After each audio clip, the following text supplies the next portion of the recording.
శక్తులన్నీ మనస్సులో పెట్టాడు. మరి మనస్సును ఎక్కడ పెట్టాలి? ప్రయత్నపూర్వకంగా ధ్యానంలో పట్టుకెళ్ళి భగవంతుడి ముందు పెడతాడు. పెట్టడానికి ఇప్పుడు భగవంతుడు ఎక్కడ కనపడతాడు? కళ్ళు మూస్తే జ్ఞాననేత్రంతో చూస్తాడు. అందుకని జ్ఞాననేత్రం ఇక్కడ ఉంటుంది. ఇక్కడ ఆ మనస్సుకు సంబంధించినటువంటి ఆజ్ఞాచక్రం ఉంటుంది. అందుకని అక్కడ కుంకుమ ధరిస్తారు. ఆజ్ఞాచక్రమునందు ధ్యానమునందు దృష్టిని నిలిపి తాను ఇత పూర్వం ప్రార్థనా శ్లోకంలో ఏ మూర్తిని ధ్యానం చేశాడో ఆ ధ్యానమును అనుసరించి ఆ మూర్తి దర్శనము చేస్తాడు. ఒక గాయత్రి చేస్తారు. ఈశ్వర దర్శనం కోరినవాడు కన్నులు మూస్తాడు. ఎందుకని? ఇంకా నామరూపాత్మకమైన జగత్తుని చూడడం ఆపాలి. చెవిని వినకుండా వెనక్కి తీసేసుకుంటాడు. వినికిడి శక్తిని. ఏదో శబ్దం అవుతుంది, గ్రహించడు. అంటే మరి ఎక్కడ పెట్టాలి ఇప్పుడు ఆ వెనక్కి తీసేసిన శక్తుల్ని? మనస్సులో పెట్టేస్తాడు తీసుకెళ్ళి. ఇప్పుడు ఈ శక్తులన్నీ మనస్సులో పెట్టాడు. మరి మనస్సును ఎక్కడ పెట్టాలి? ప్రయత్నపూర్వకంగా ధ్యానంలో పట్టుకెళ్ళి భగవంతుడి ముందు పెడతాడు. పెట్టడానికి ఇప్పుడు భగవంతుడు ఎక్కడ కనపడతాడు? కళ్ళు మూస్తే జ్ఞాననేత్రంతో చూస్తాడు. అందుకని జ్ఞాననేత్రం ఇక్కడ ఉంటుంది. ఇక్కడ ఆ మనస్సుకు సంబంధించినటువంటి ఆజ్ఞాచక్రం ఉంటుంది. అందుకని అక్కడ కుంకుమ ధరిస్తారు. ఆజ్ఞాచక్రమునందు ధ్యానమునందు దృష్టిని నిలిపి తాను ఇత పూర్వం ప్రార్థనా శ్లోకంలో ఏ మూర్తిని ధ్యానం చేశాడో ఆ ధ్యానమును అనుసరించి ఆ మూర్తి దర్శనము చేస్తాడు. ఒక గాయత్రి చేస్తారు. ముక్తా విద్రుమహిమలీలధవళఛాయైర్ముఖైస్త్రీక్షణై యుక్తామిందు నిబద్ధరత్నమకుటాం తత్వార్థవర్ణాత్మికాం గాయత్రీం వరదాం అని ఆ శ్లోకం చెప్పేసిన తర్వాత అటువంటి రూపాన్ని వెంటనే ఇక్కడ చిత్రించుకుంటాడు. ఇలా కళ్ళు మూసేస్తాడు. ఇంకా చెవిని విననివ్వడు. ఇప్పుడు ఈ మనస్సు ఎక్కడ పెట్టేశాడు? ఎర్రటి అమ్మవారి పాదాలు, ఆవిడ కట్టుకున్న ఎర్రటి చీర, ఆ చీర కుర్చీళ్లు జీరాడుతుంటే అమ్మవారి పాదాలకు ఉన్నటువంటి కంకణములు, దాని మీద పెట్టినటువంటి తామర పువ్వులు, తన తల తీసుకెళ్లి అమ్మవారి పాదాల మీద పెట్టి అమ్మవారి చల్లటి పాదాలు తన లలాటమునకు తగులుతుంటే ఆ స్పర్శ సుఖాన్ని, అమ్మవారి పాదములు తన తలకి తగిలినటువంటి అనుభూతితో ఆనందపడిపోతూ కూర్చుంటాడు. నిజంగా బాహ్యమునందు తల తగిలిందా? తగలలేదు. కానీ ఇప్పుడు ఆయన అనుభూతి మాత్రం ఏమిటి? అమ్మవారి పాదస్పర్శను అనుభవిస్తున్నాడు. ఇది శంకరాచార్యుల వారు సౌందర్యలహరిలో చెప్తారు. కథాకాళీ మాత కదయ కలితాలక్తకరసం వివేయం విద్యార్థి తవ చరణ నిర్వేజన జలం.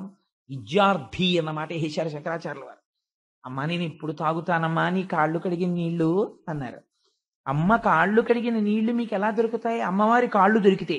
అమ్మవారు మీ ఇంటికి వచ్చి పళ్ళెంలో కాళ్ళు పెట్టడం కాదు. మీరు ఎలా కడగాలి?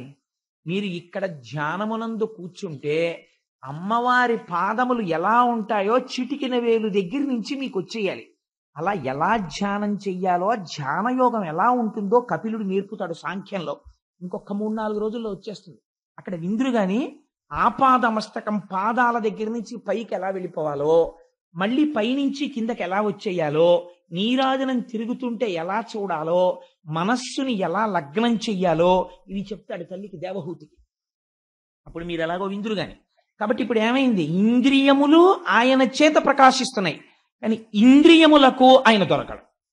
ఇది ఎంత గమ్మత్తండి! అసలు ఆ కోణంలో మనం ఎప్పుడైనా ఆలోచించి ఈశ్వరుడి దగ్గరికి వెళ్ళి, మీకు పెద్ద సంస్కృతంలో పద్యమే చెప్పక్కర్లేదు, శ్లోకమే చెప్పక్కర్లేదు, ఈశ్వర ఏం అమరికయా నిజంగా, దీనితో బయటికి చూడగలను, కానీ చూడగలిగిన శక్తి దీని యందు ఎవరిచ్చాడో వాడిని ఇది చూడలేదు, వెనక్కి తిరిగి ఆ శక్తిని ఇది దర్శనం చేయలేదు. ఏం ఆశ్చర్యం! ఆ శక్తి ప్రసరణం జరిగేటటువంటి ఒక పనిముట్టంతేది.